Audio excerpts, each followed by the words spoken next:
खुदा की अदालत, रोमियोस का दूसरा बाप।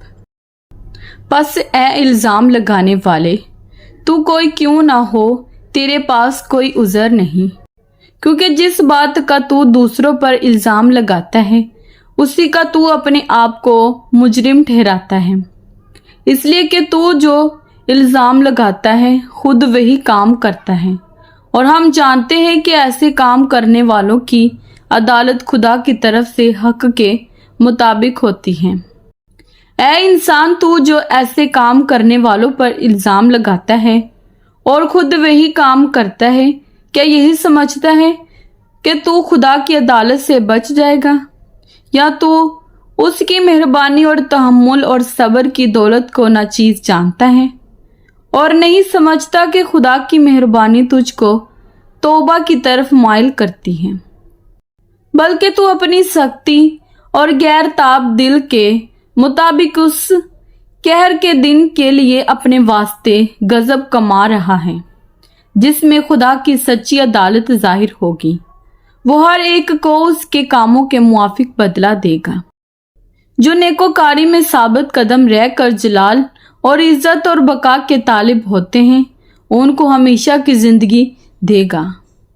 मगर जो तफरका अंदाज और हक के ना मानने वाले बल्कि नारास्ती के मानने वाले हैं, उन पर गजब और कहर होगा और मुसीबत और तंगी हर एक बदकार की जान पर आएगी, पहले यहूदी की फिर यूनानी की।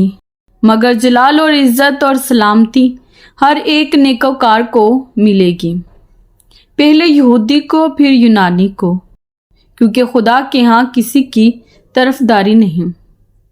इसलिए कि जिन्होंने बगैर शरीयत पाए गुनाह किया वो बगैर शरीयत के हलाक भी होंगे, और जिन्होंने शरीयत के मातहत होकर गुनाह किया उनकी सजा शरीयत के मुआफिक होगी, क्योंकि शरीयत के सुनने वाले खुदा के नज़दीक रास्तबाज नहीं होते, बल्कि शरीयत पर अमल करने वाले रास्तबाज ठहराए जाएंगे। इसलिए कि जब वो कौमें जो शरीयत नहीं रखती अपनी तबीयत से शरीयत के काम करती हैं, तो बावजूद शरीयत ना रखने के वो अपने लिए खुद एक शरीयत हैं। चनाचा वो शरीयत की बातें अपने दिलों पर लिखी हुई दिखाती है और उनका दिल भी उन बातों की गवाही देता है, और उनके बहामी ख्यालात या तो उन पर इल्ज़ाम लगाते हैं या उनको माजूर रखते हैं। जिस रोज़ खुदा मेरी खुशखबरी के मुताबिक यीशु मसीह की मार्फत आदमियों की पोशीदा बातों का इंसाफ करेगा। यहूदी और शरीयत। बस अगर तू यहूदी कहलाता और शरीयत पर तकिया और खुदा पर फक्र करता है और उसकी मर्जी जानता और शरीयत की तालीम पाकर उम्दा बातें पसंद करता है, और अगर तुझको इस बात पर भी भरोसा है कि मैं अंधों का रहनुमा और अंधेरे में पड़े हुओं के लिए रोशनी और नादानों का तरबियत करने वाला और बच्चों का उस्ताद हूँ, और इल्म और हक का जो नमूना शरीयत में है वो मेरे पास है, बस तू जो औरों को सिखाता है अपने आप को क्यों नहीं सिखाता? तू जो वाज करता है कि चोरी न करना, आप खुद क्यों चोरी करता है?